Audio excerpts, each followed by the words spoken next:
बात का बड़ा खेद है कि अभय सिंह चौटाला जी अब जो है ना विधानसभा में नहीं पहुंच पाए हैं। और वास्तव में भारतीय जनता पार्टी वाले भी इस बात की प्रशंसा करते हैं, उनकी वीडियो भी चली है कि यदि कोई नेता के गुणों वाला व्यक्तित्व का धनी है तो वो अभय सिंह चौटाला है। जिस मजबूती के साथ सरकार का मुकाबला करने विधायक अभय सिंह करते थे, निश्चित तौर पर उनकी कमी विधानसभा में खलती रहेगी पूरे प्रदेश को।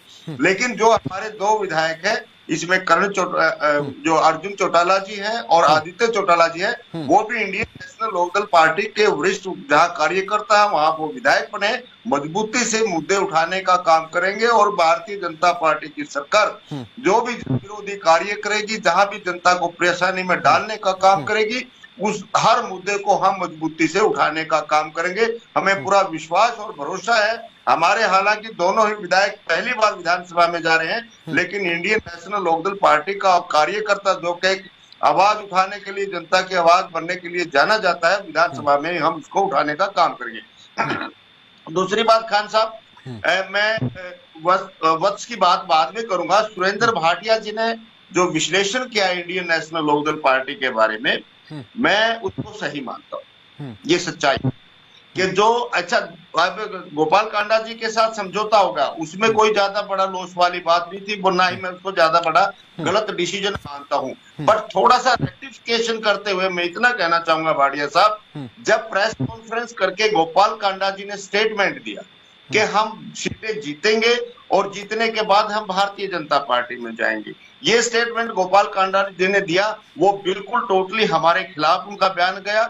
और उसके बाद अभय सिंह चौटाला ने तुरंत फैसला ले लिया था कि भाई अगर आपको वहां जाना है तो हमारा गठबंधन नहीं रहेगा, हम अपना गठबंधन वापस लेते हैं। उसके बाद फिर गोपाल कांडा ने रेक्टिफाई किया कि हम वहां नहीं जाएंगे, लेकिन उस बात को सेकंड रेक्टिफिकेशन को जनता ने नहीं माना और जनता ने मन बनाया कि भाई हम तो कांग्रेस को ही दे देंगे, जिसकी वजह से कांग्रेस की सीटें बढ़ी। अन्यथा कांग्रेस की सीट 28 और 30 से ऊपर नहीं जानी थी।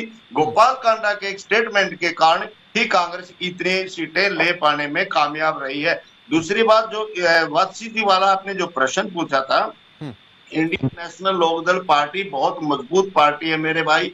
आपकी पार्टी तो हमेशा मैदान में रहती है, ये सही बात है, लेकिन लड़ाई नहीं लड़नी आती आप लोगों को। इंडियन नेशनल लोकदल पार्टी मैदान में भी रहती है और लड़ाई की जमानत जब्त हुई है, जिस पार्टी के पिछले विधानसभा में भी 1 सीट आई, अब 2 सीट आई, वो पार्टी आप कह रहे हैं कि आपको आता है मुकाबला लड़ना? इसके सुप्रीमो हिंदुस्तान के डिप्टी पीएम तक रह चुके हैं, 87 सीटें जीत चुके हैं। लेकिन आप बताइए 2005 के बाद लगातार डाउनफॉल आपका क्यों चल रहा है? आप कहा 67 सीटों से 15। सवाल तो ये भी है ना कि जेजेपी पार्टी बन गई, इनेलो भी तो 2 फाड़ हो गई। हाँ, इनेलो 2 फाड़ हुई, लेकिन 2 फाड़ होने के बावजूद खान साहब, जिस प्रकार से हमारे नेता अभय सिंह चौटाला ने, हमारे वर्करों ने पार्टी को इतनी बुरे हालात में जाने के बाद, मैं शब्द यूज कर रहा हूं, बहुत डाउन जाने के बाद भी आज भी हमारी पार्टी स्टैंड कर रही है और मजबूती के साथ चुनाव मैदान में उतरते हैं और चुनाव लड़ने का काम करते हैं। और निश्चित तौर पर इस बार हम बिल्कुल किंग मेकर की भूमिका में होते यदि गोपाल कांडा वो स्टेटमेंट नहीं देता। आपके लोकप्रिय चैनल के ऊपर बड़ा मैं विश्वास के साथ इस बात को कहता हूं, कहीं हमारा नुकसान हुआ तो। और एक बात मैं इसमें जोड़ देता हूं, कहीं ना कहीं गोपाल कांडा के माध्यम से या गोपाल कांडा के थ्रू हमारे साथ एक षड्यंत्र करने का काम किया, जिसका प्रदेश की जनता को भी नुकसान हुआ और हमें भी नुकसान हुआ है। लेकिन फिर भी इंडियन नेशनल लोकदल पार्टी जनता की आवाज बन करके इसी प्रकार से अपने मैदान में खड़ी रहेगी। और हमारे छोटे भाई रोहिला जी ने कहा कि न 3 में 13 में, ठीक है, कांग्रेस की रॉन्ग स्ट्रैटेजी आपके काम आ गई और आपकी ये मजबूती है। मैं मानता हूं अनडिसिप्लिन पार्टी है Congress party, no discipline, no control, no leadership, और जिसका मुख्य फायदा जो है वो भारतीय जनता, जिसकी खुद की पार्टी में सिर्फ एक व्यक्ति की चलती हो, वो हम पर प्लीज कोई आरोप ना लगाए। ना चाहती थी, इनको एक भी सीट नहीं देना चाहती थी, वहां कांग्रेस का घमंड आया और वो 5 सीटें जीतने में कामयाब। इसी प्रकार से विधानसभा में भी इनको बुरे तरीके से हराने का प्रदेश की जनता ने मन बनाया। लेकिन जो ही कांग्रेस पार्टी की टिकटें बटी तो जनता ने क्यों कांग्रेस पार्टी को विकल्प के तौर पे देखा और आपको विकल्प के तौर पे नहीं देखा? आप भी तो इतने टाइम से थे, लेकिन कांग्रेस पार्टी की कुछ नीतियां थी जिनकी वजह से जनता ने हमें विकल्प के तौर पे देखा ना, बदलाव के लिए। जल्दी से फिर मैं जाऊंगा भाटिया जी के बाद, जल्दी से सर। ठीक, ओके सर। डे में डिक्लेयर करते हो रोहिला जी जल्दी से रिएक्ट कीजिए। ठीक है सर, ओके। फिर भाटिया जी के पास जाऊंगा, भाटिया जी रिएक्ट करना चाहते हैं विजेंद्र जी की बात का। सर, हम इन पार्टियों की दया से नहीं, भारतीय जनता पार्टी अपने केंद्र के बेस पर और जनता के बेस पर तीसरी बार सरकार बनाई है, ये इनकी दया पे नहीं हम लोग। आप एक बात बताइए, हमारी योजनाओं का मैं आपको आंसर देता हूँ, 10 सेकंड की बात है। एक महिला से मैंने पूछा आप किसको वोट देंगे, वो ये बोली 10 दिन की दारू, 10 दिन की तेल, 10 दिन का खाना में हम इस सरकार के 10 साल भूल जाएंगे क्या? तो उस महिला, आप ये देखो, वो महिला जो गरीब महिला जो गांव में जो अनपढ़ है, उसको ये ज्ञान था भाई 10 साल में सरकार ने काम किया है, तो ये उसका रिजल्ट है, हमारी नीतियों का रिजल्ट है। हमने जो लाभ दिए, लाभार्थी जो एक वर्ग है जिसको हमने सरकार ने लगातार घोषित किया, उसका है ये हमारी नीति है जो लगातार आगे बढ़ी है। तो हम इनकी दया पे नहीं है भाई कांग्रेस ने टिकट कर बाती, ये तो बातों ना बातों हमें क्या मतलब पड़ता है इन बातों का, इन लोगों का हमें कोई फर्क नहीं पड़ता। हम सीधे जनता से कनेक्ट है, हमारा माइक्रो मैनेजमेंट हमने जगह जगह जाके बैठ के किए, हम डोर टू डोर किए, तो उससे उस कारण आए, जनता ने तीसरी बार भरोसा किया है। ठीक, ओके। भाटिया जी रिएक्ट कीजिए सर, आप कुछ कहना चाह रहे थे। ऐसा है शाहबाज जी, वैसे देखो रोहिला जी बड़ी अच्छी बात कर रहे हैं भाई, इनका माइक्रो मैनेजमेंट था भाई, कांडा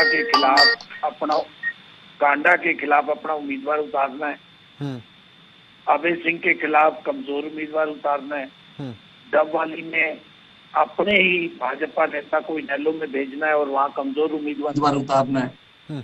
इनका निश्चित रूप से कांग्रेस हारी है अपनी अव्यवस्थाओं की वजह से, और भारतीय जनता पार्टी ने 90 की 90 सीटों पर माइक्रो मैनेजमेंट ये किया कि इनेलो और बहुजन समाज पार्टी का समझौता करवाना है, और कांग्रेस एक ऐसी पार्टी थी जो जीती हुई बाजी हार गई, भाई अपना गठबंधन बनाया नहीं बना सके, और ये अनेक स्थानों पर भारतीय जनता पार्टी के बारे में ये कहा जाता है वो 90 सीटें नहीं 120 सीटें लड़ रही थी, 30 इनके प्रॉक्सी लड़ रहे थे। उचाना जैसी सीट पे जहाँ 1,10,000 जाट वोट है, वहां एक ब्राह्मण को जिताना, सफेदों से जिताना इनका माइक्रो मैनेजमेंट था। और हुड्डा साहब का जो गुट था वो ये चाहता था 40-45 सीटें ही आए, 65 ना आए, कहीं 65 आ गई तो 2005 का खेल ना हो जाए, कहीं हुड्डा साहब की जगह कुमारी शैलजा को न बना दें, इसलिए ये 37 पे रहे और ये हवा में रहे। मैं उचाना का पहले भी दे रहा हूँ, इस बार भी बता दूं, उचाना 32 वोटों से ब्रजेंद्र सिंह हारे। वीरेंद्र गोगड़ी हुड्डा साहब का खास आदमी था, 31,456 वोट लिए उसने।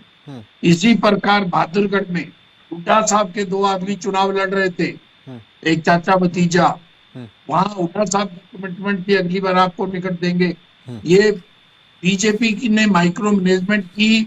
ठीक है और सर, लेकिन इन चर्चाओं की अगर बात छोड़ के हम विकास की अगर बात करें, सरकार बनाने के बाद महब सिंह सैनी ने जो 4 बड़े फैसले लिए, चाहे हम बात कर ले किडनी रोगियों के लिए डायलिसिस हो गया, एससी आरक्षण में वर्गीकरण का फैसला लागू हो गया, 24,000 भर्तियों का रिजल्ट जारी किया गया है, कर्मचारियों के महंगाई भत्ता दिवाली से पहले उनको देने की बात यहां पर कही है, और घोषणाएं पत्र में बहुत सारे दावे और वादे किए गए हैं।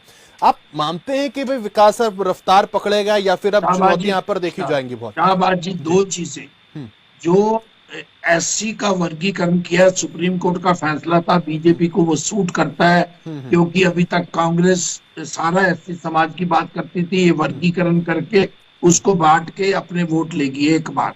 3% जो डीए दिया है वो केंद्र सरकार पहले दे जाती है, वो रूटीन मैटर है। डायलिसिस की बात अच्छा निर्णय है, लेकिन आप देखेंगे हॉस्पिटल्स में डॉक्टर नहीं है, पाउडर नहीं है, इतनी बुरी हालत पे।